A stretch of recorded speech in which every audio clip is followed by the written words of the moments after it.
All right, so it is 6 o'clock. Let's call the meeting to order. Let's start with the Pledge of Allegiance.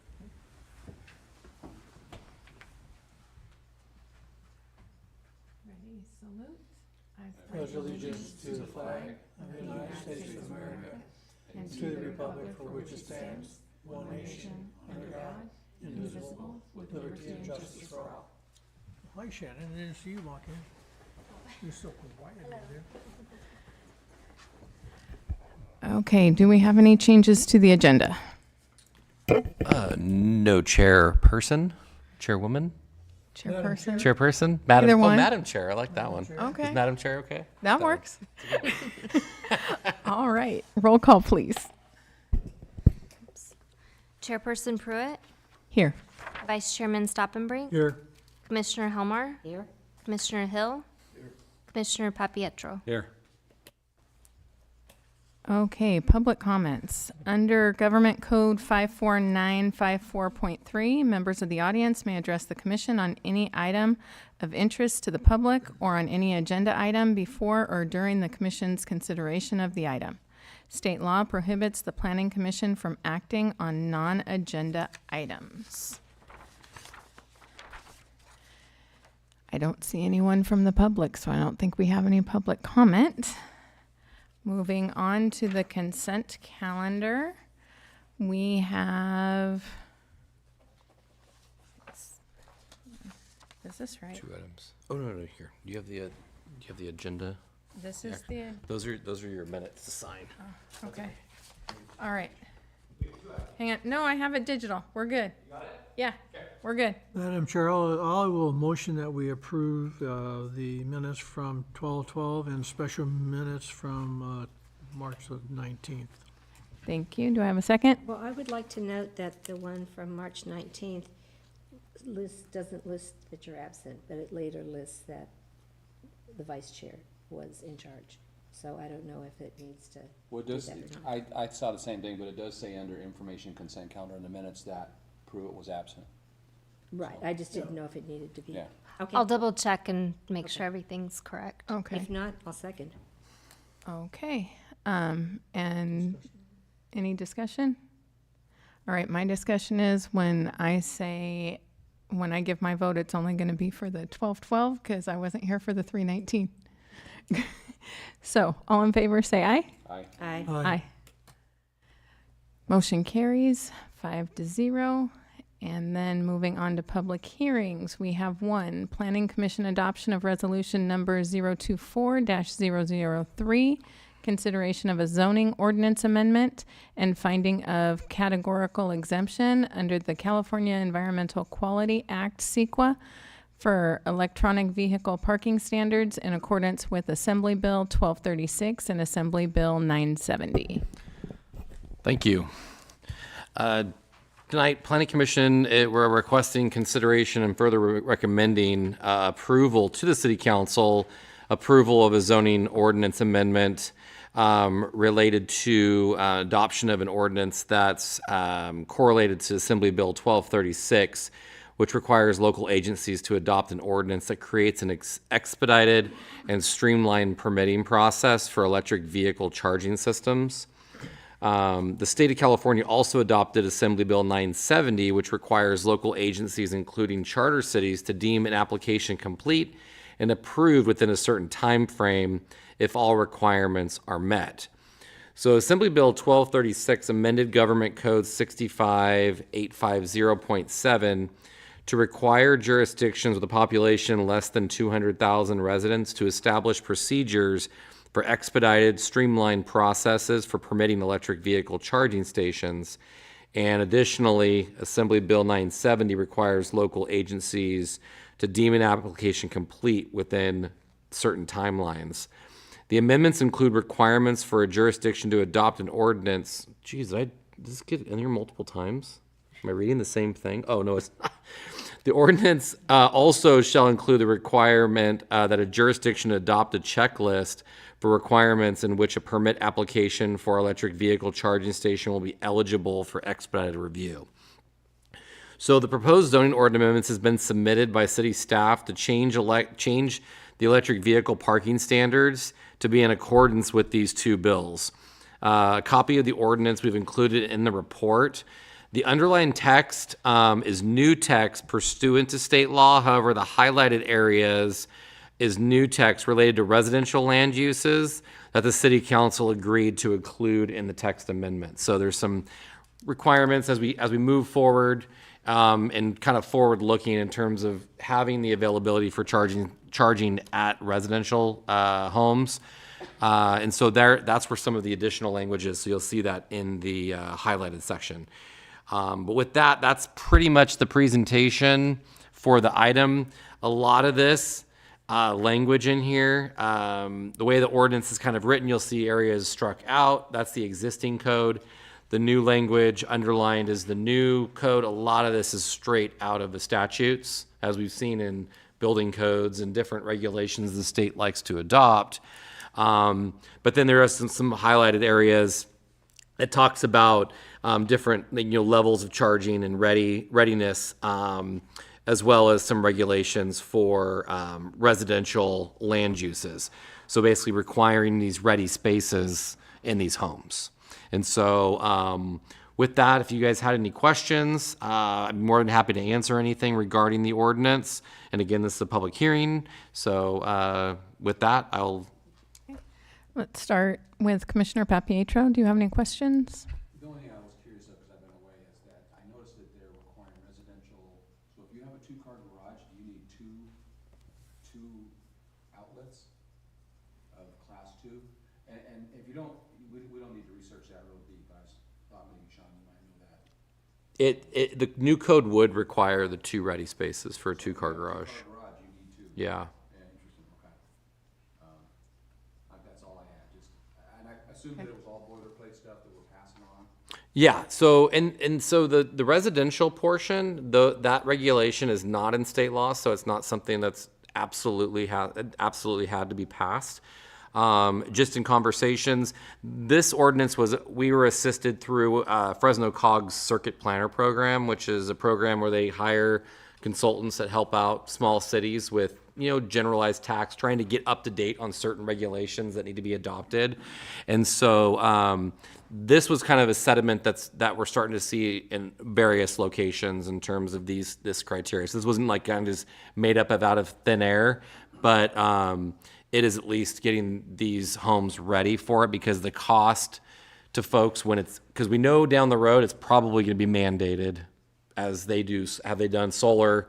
They've done these other things.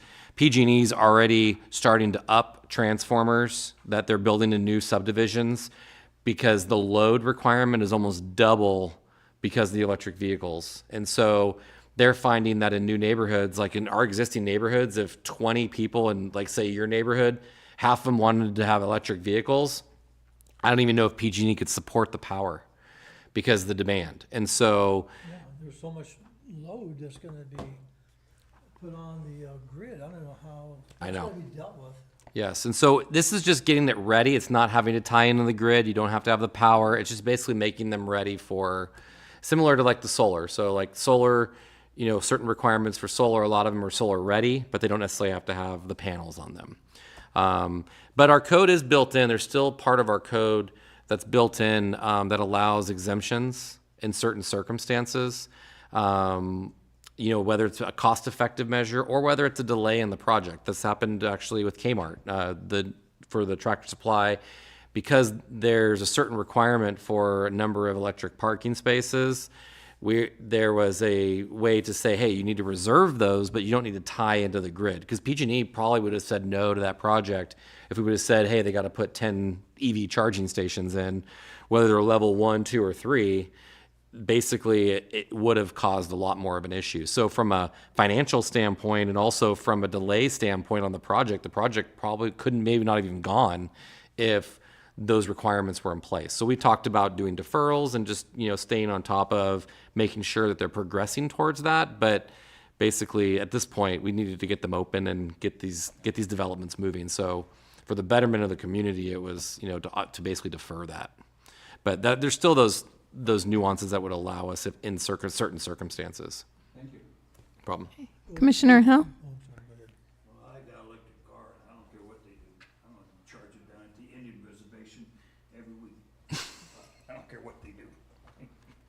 and it's free. But I have a 4-car garage. Are you saying with a 4-car garage, I'd have to put 4 in it? This is for 1 and 2 it family just said two. dwellings in townhouses with attached private garages. Each Yeah. dwelling unit shall install 2 Yeah. level 2 EV ready spaces. Commissioner Helmer? My question was, if this was a 2015 legislation, why are we just getting in I think it conformance now? would, but the recent bill was 2021, and some of these things are just getting caught up on. Sometimes bills get in place, but it takes a long time for them to do the rulemaking process.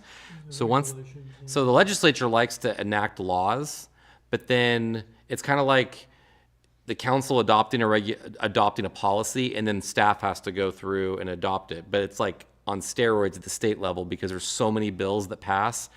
It takes years. I think the EV fleet regulations, these were adopted 10 years ago, and now they're finally starting to come to fruition with rulemaking.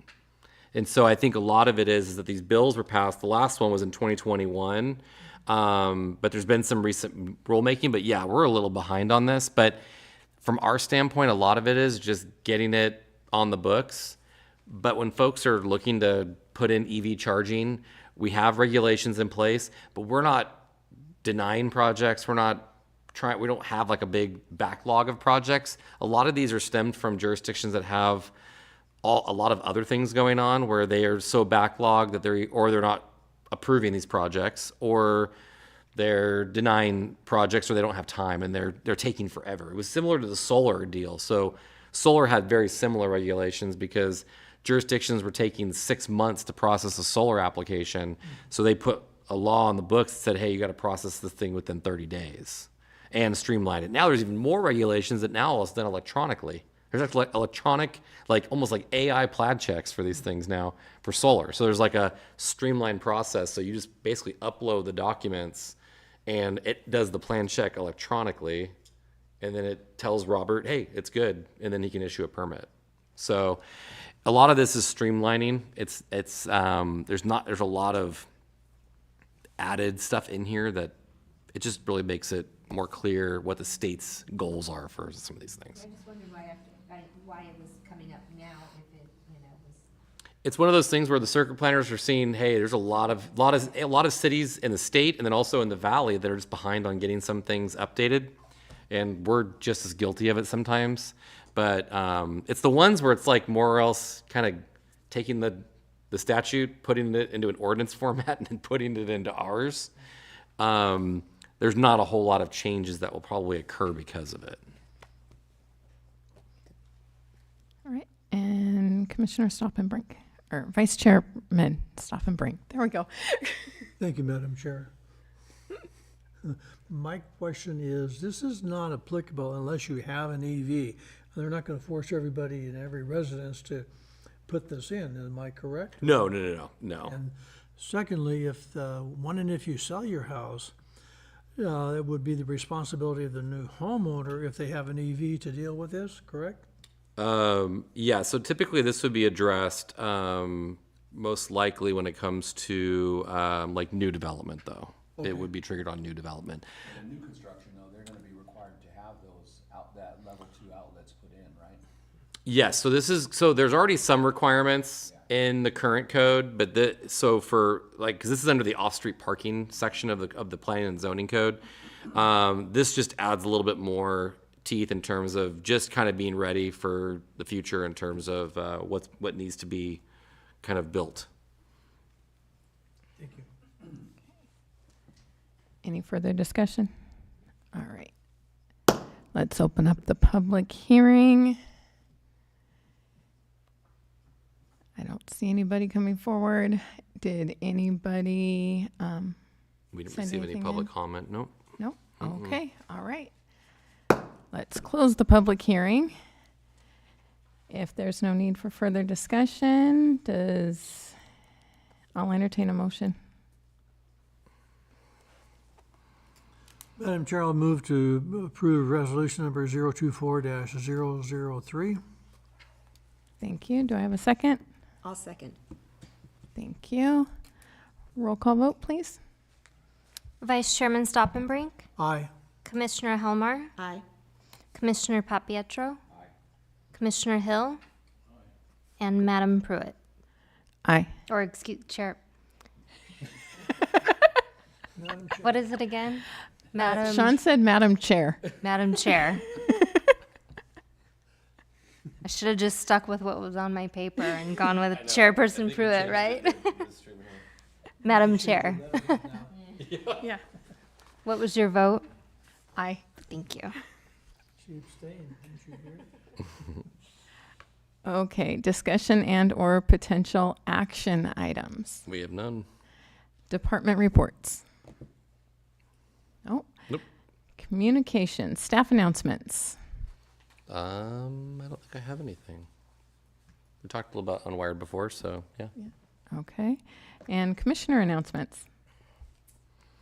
Nothing here. And Madam Chairperson announcements, there are none. And so it is 6:16 and we will call this meeting adjourned. Good job.